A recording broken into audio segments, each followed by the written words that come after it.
After almost a decade, Australia turns to the left. Tonight, the Australian people have voted for change. Labor leader Anthony Albanese becomes the 31st Prime Minister with an unprecedented number of independent and Green candidates taking seats in Parliament. But can these new faces build an effective government? I'm Andrea Sankey, and today's newsmaker is Australia's new leadership.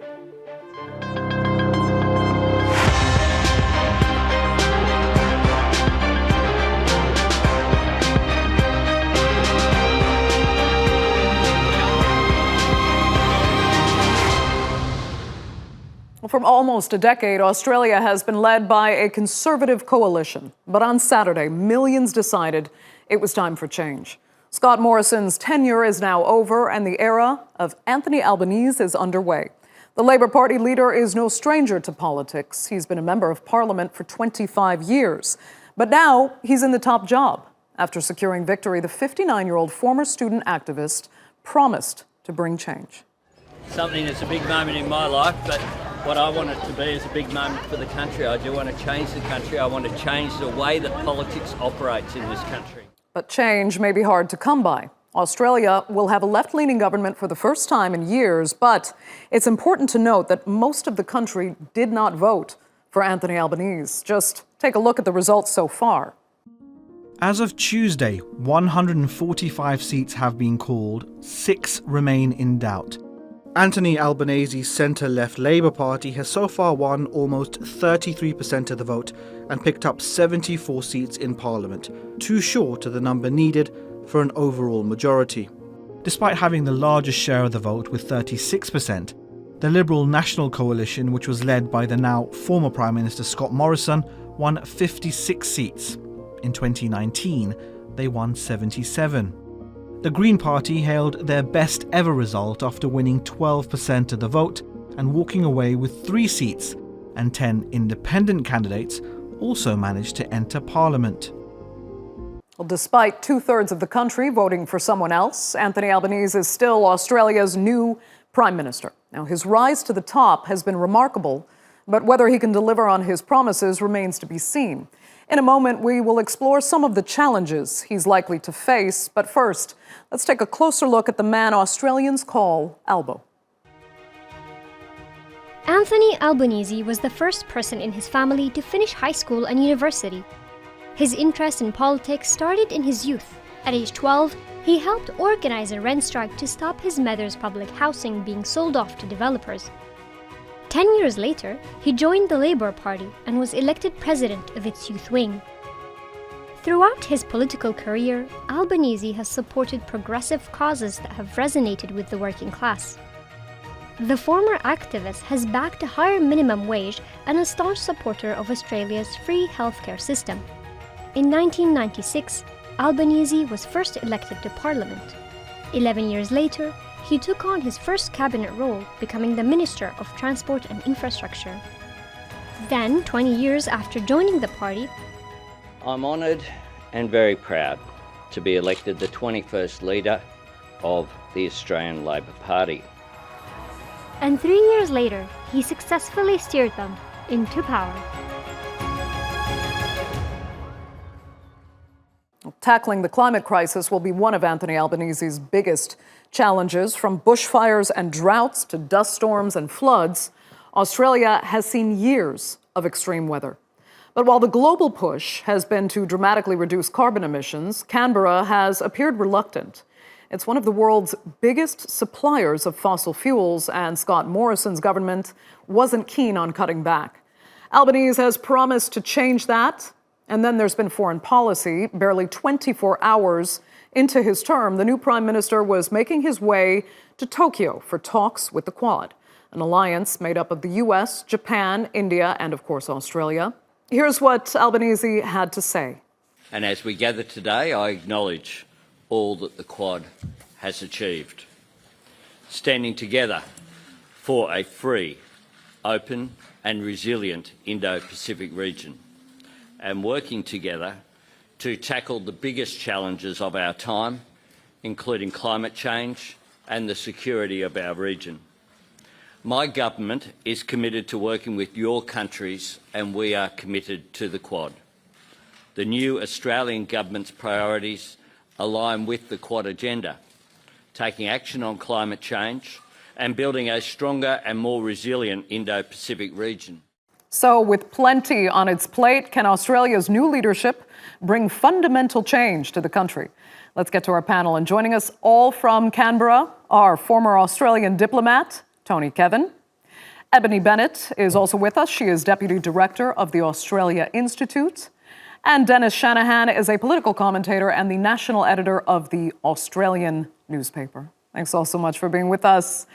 Dennis, let me start with you. Does this result mark the start of real change in Australia, be it the end of the two-party system dominance or even the loss of influence for the fossil fuel industry and in favor of green policy?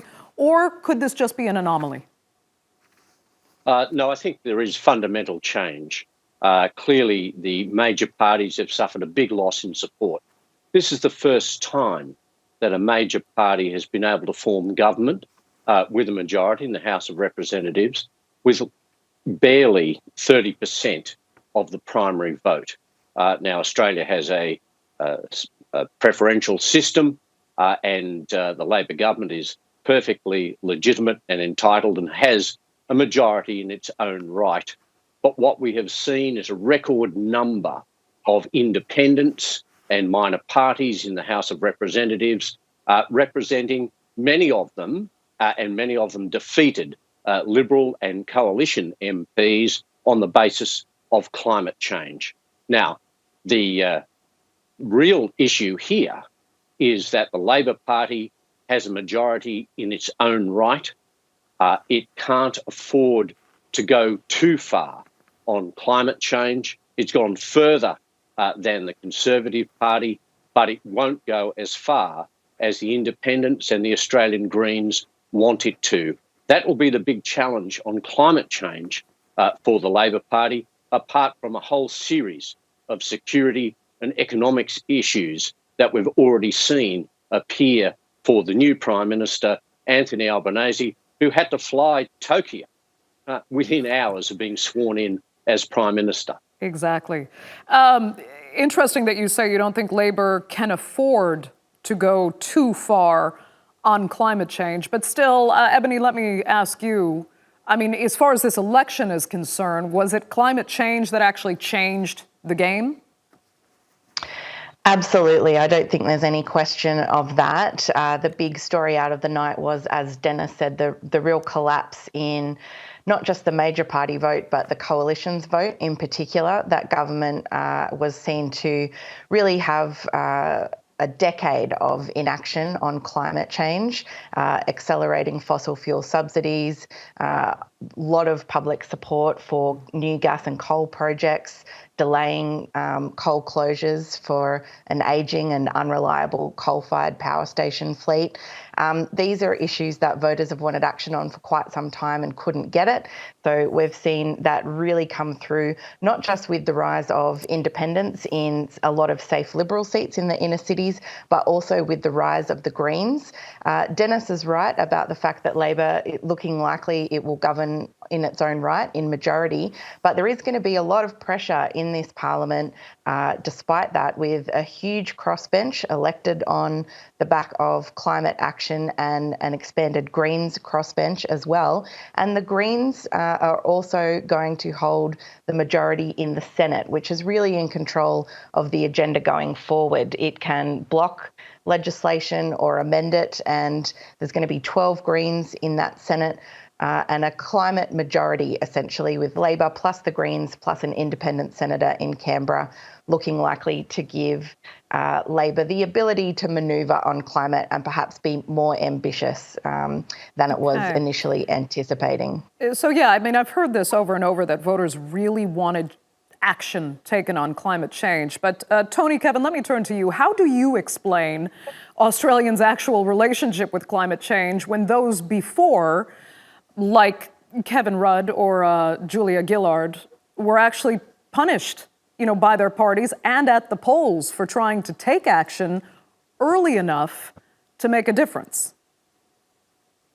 Well, I've got two answers to that.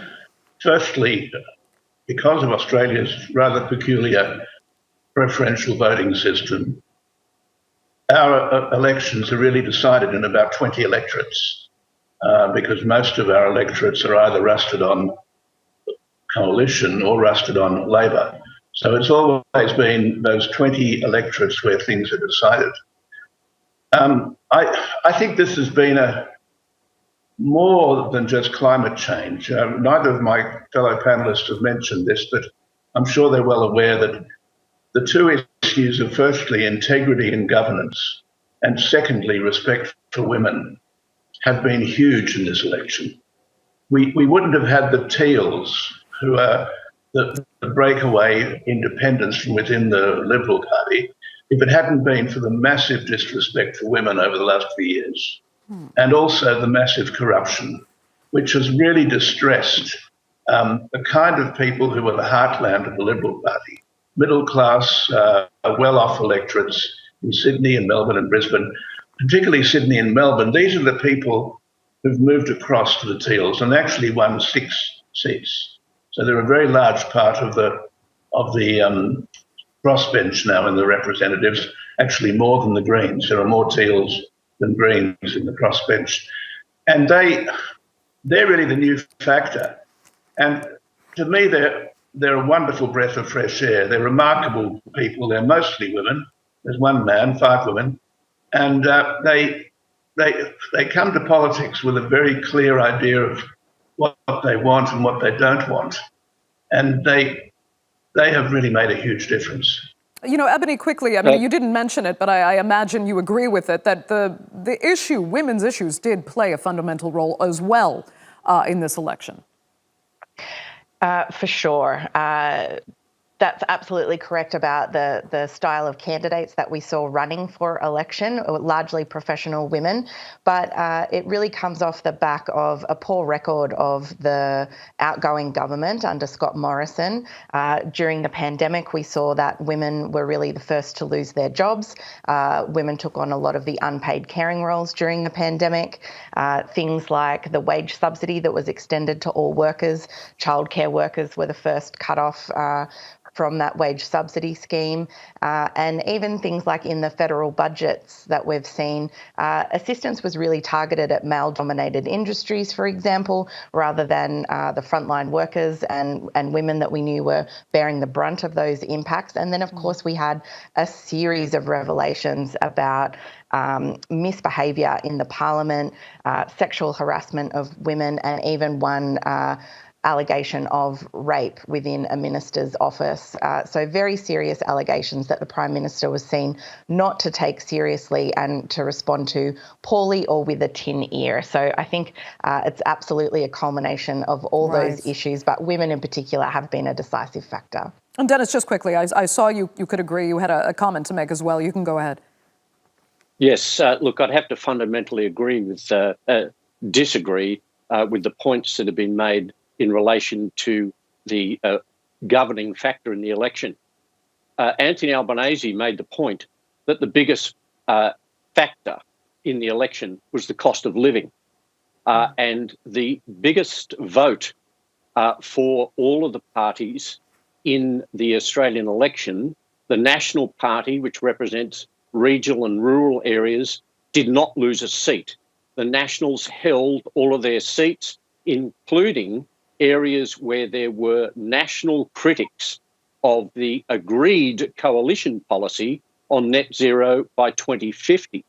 I think what my colleagues are talking about here is the support given to the Teals and Greens in the inner city affluent seats on the question of an integrity commission and climate change. But the majority of the vote, the majority of the MPs in the Australian Parliament, the majority of the MPs in the new Australian government have all been elected on the basis of a net zero by 2050 climate policy, not the policy of the Greens and the Teal candidates, and they have not been elected on the basis of a national integrity Commission. Okay. Cost of living, inflation, in interest rates and wages were the key factors in the election of the Labor government, and that's what Anthony Albanese says and planned. Okay. I'll tell you what, though, Dennis, if you could just quickly address the question I'd asked earlier. I mean, has it taken the public a bit too long, arguably, to catch up with the need for dramatic change on climate policy in Australia? Well, just picking up on your earlier comment about the Rudd government, the Rudd government and the Gillard government were not punished for trying to go too far. Kevin Rudd's failure as Prime Minister and his removal as Prime Minister was because he dropped the ball on the emissions trading schemes, and he did so because the Greens did not support him in the Senate. It will be interesting to see what the Greens do now if they can support changes for climate change, positive changes for climate change, because in 2010 they did not. And that was part of the failure of Kevin Rudd as Prime Minister. Quickly, Tony, Kevin, I saw you wanted to say something. Do go ahead, and then I'd like to move on to another thread. Yes, I did. I really quite fundamentally disagree with Dennis. The climate change and the integrity and the corruption issues are really all connected, because the people have realised, and this is true in the country areas as well as in city areas, that if you have a government that's corrupt, that doesn't have a clear vision of what it's supposed to be doing, that hands money out to its mates and so on, that government is not going to handle this huge challenge that we're seeing on our screen right now of climate change in a country that's uniquely hot and uniquely dry. And in this election, I could sense a feeling close to panic right across the board, not just in inner city electorates, as Dennis rather contemptuously refers to them. People everywhere are desperately worried, and people everywhere are saying, we're not going to keep the Australia that we love if we don't have competent government. And competent government means government that respects the rights of families, that respects the rights of women. It's not a bunch of woofy rugby-playing blokes from expensive private schools who have sex on desks in Parliament. The whole thing links together, in my mind. The corruption, the integrity, the climate change, and the economy.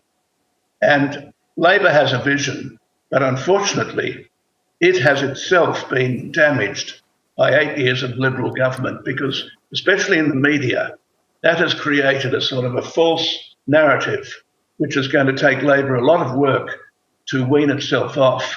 And there, I think, lies the importance of the Greens and the Teals. They will be ginger groups. They will be pushing Labor in different ways, saying, hey, you guys have got to do better. And you've got to start thinking I think you in new proved my ways. point there, Tony. What point was that, Dennis? Well, that's fair enough. I agree with you on that. You've described them as a ginger group, and the point is they are not representative of the majority vote. And also, just a point, look, the Australian government, the new government, the old government, it's not corrupt. I think that is, in global terms, a certain hyperbole that you're exercising there. Well, Grace Tame had a very good quote this morning, and I'll just read it to you. She summed up the election result in one short tweet. And Grace Tame is a magnificent woman. She was the Australian of the Year last year. We're a diverse, inclusive nation. We want climate action, integrity in politics, and equality for all. I think that really says it all. And then we can easily get lost in the traditional electoral arithmetic that I think, with respect, Dennis has got a bit lost in. A lot of people are looking beyond that now. They're looking to really reshape the perceptions of how our parliament works. I think it's going to be much less adversarial. That's good to hear. But if I can look a little bit beyond what we've been discussing so far, because we're down to last 5 minutes or so, I'd like to actually look at foreign policy. Ebony, I'll pick up with you. You know, just hours after taking office, as we said, the Prime Minister actually flew to Tokyo for the Quad meeting. He's stressing now that a secure and prosperous Indo-Pacific is a priority, and affirming the United States is still Australia's closest ally. He's going to have his hands full, though. Would you agree, because he is still going to be standing at odds with China. Is this government prepared for that battle? Look, it's certainly going to be a difficult one. I think today Anthony Albanese's emphasis of climate change as being one of the key issues, particularly for Pacific Island nations, and really sending that signal that this is a different regime that will take climate change seriously, I thought was a really good signal to send. It was really interesting to see the Chinese Premier or Prime Minister, send the first official note to the Prime Minister congratulating him on his new role. That's the first kind of unfreezing of diplomatic relations that Australia has seen, given the big tensions we've seen with China and the huge problems that we've had with our trading partnership. So I think there is an opportunity with a new government coming in to take that relationship out of the deep freeze, to stop conducting what some here have called buffhead diplomacy, to put away the megaphone and start really re-engaging diplomatically with a more soft approach, I think. But that doesn't mean that this new government really is any much that different to the previous one when it comes to taking the new assertiveness of China seriously, and that's just going to be a problem for all governments in the region to manage. China's a superpower. It is trying to find new ways to exert influence, not just in the Pacific, but elsewhere. And, you know, that's something that obviously the Quad and other nations are going to be dealing with for quite some time. And I'm not sure anyone's quite figured out how to do it yet. So, yeah, I guess we'll see. Let me ask Dennis how much confidence you have in this new government to kind of change the diplomatic trajectory between Australia and China right now and soften the relationship. Oh, well, look, I think that the new government will be carry on the tradition of the previous government as far as regional and national security is concerned. Anthony Albanese, Penny Wong, the foreign minister, have made it absolutely clear there will be no break between the continuity of the attitude towards the assertiveness of China and the whole idea that somehow there will be a change just because there's a change of government is not the issue. Anthony Albanese has already made the point that at the quadrilateral meeting, the Chinese deal with the Solomon Islands and the potential for a Chinese naval base in the Solomons was one of the priority issues before the Quad. Now, this is not going to be something that Anthony Albanese wants to or will change his position on. He said as well he would wait till he got back to Australia before responding to the Chinese congratulations. Another sign that Anthony Albanese understands the real difficulty in facing Australia as part of the region in the face of real assertiveness from China. He has linked with President Biden and Prime Ministers from Japan and India. You know, this is a sign of where he's going on national security. Labor has already turned back. The new Labor government has already turned back an asylum seeker boat back to Sri Lanka and been criticised by those Greens who may control the Senate for doing so. So I think that the Labor government is demonstrating already it has a strong credentials on regional and national security, and that there will be no immediate softening as far as the attitude to China goes until China changes its attitude to Australia, the very point Anthony Albanese made on the day after his swearing in. We've got about a minute and a half left, so I would like to get our former diplomat, Ambassador Tony Kevin's take on where you think the foreign policy is going, because you've actually said the Liberal Party had made the mistake of moving in a kind of Trumpian direction away from respectable liberal roots. Do you think they will continue that move away from Trumpian-style politics with this new government leadership now? Yes, I'm certain that with our very competent foreign minister and our pretty good defence minister, we will pursue a measured but definitely discernible movement away from our total subservience to the United States, which has been developing under Scott Morrison, to a more balanced position. I hope that Albanese had good conversations with Modi because we can learn a great deal from India in this respect, and also, incidentally, from Turkey, looking a bit further afield.